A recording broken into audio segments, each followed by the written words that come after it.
ইঁচড়ের সবজি। কাঁঠালটা রেখেছি সেদ্ধ করে নুন হলুদ দিয়ে।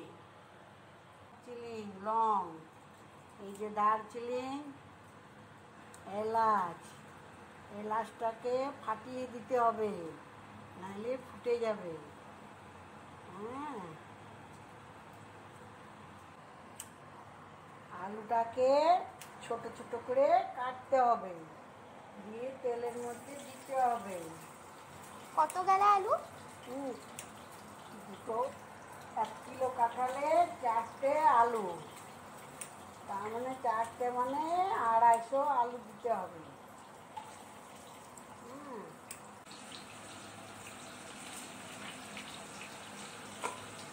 তারপরে হলুদ দেবে, আর দেখবেন রান্না করে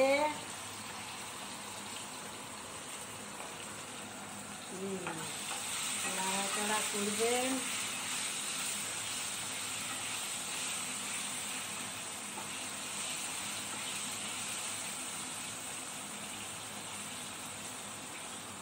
দিয়ে 10 মিনিট ঢাকা দিয়ে রেখে দিলাম। 10 মিনিট পর আলুগুলো লাল লাল হয়ে যাবে।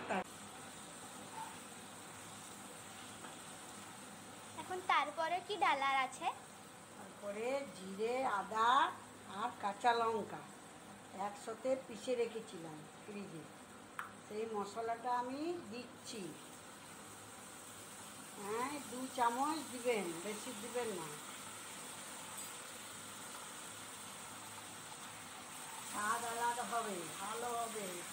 বেশি মশলা দিয়ে রান্না করলে টেস্টি হয় না।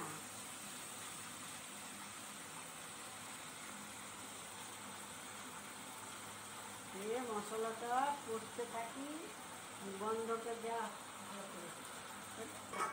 আসছি, এই 2টো কাঁচা লঙ্কা নিয়েছি, এর বোটাটা কেটে দিতে হবে। হ্যাঁ, তারপরে লঙ্কাটা দিয়ে দিন। তারপরে এই যে টমেটো, এই যে এইটা কেটে ফেলে দিতে হয়, নাহলে গ্যাস হয়। হ্যাঁ, তারপরে আপনি টমেটোটাকে এইভাবে কেটে কেটে কড়াইয়ের মধ্যে দিয়ে দিবেন। 2টো টমেটো দিবেন, বেশি দিবেন না।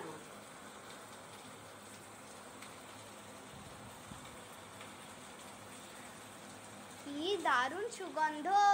হ্যাঁ, তো আসবেই, বাড়ির রান্না। দিদুন, এই কাঁঠাল ডালা কখন ঢালবে? এই যে ঢালবো, এটা একটু গন্ধটা চলে যাক মশলাটা। মশলার গন্ধ না গেলে কি করে হবে?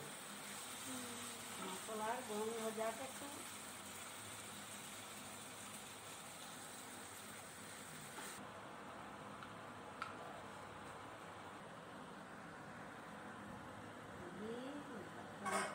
দেখছি আমি হয়েছে কিনা।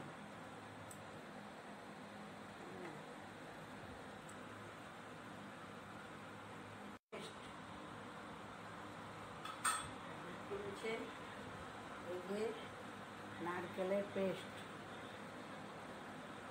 2 চামচ দেবেন, বাস। পরে একটু জল দিয়ে দিতে হবে।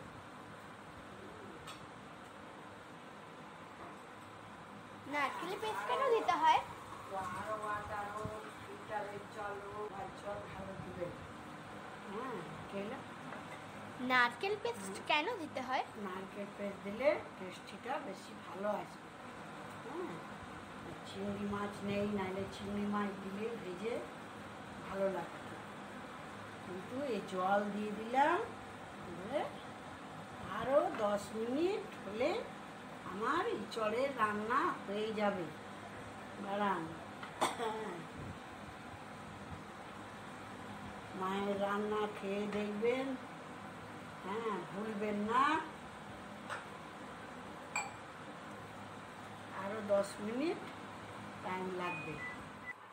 এই ঢাকনটা খুললাম, খুলে 2 চামচ ঘি দিলাম। ঘি কেন? ঘি দিলে গন্ধটা ভালো টেস্টি আসে।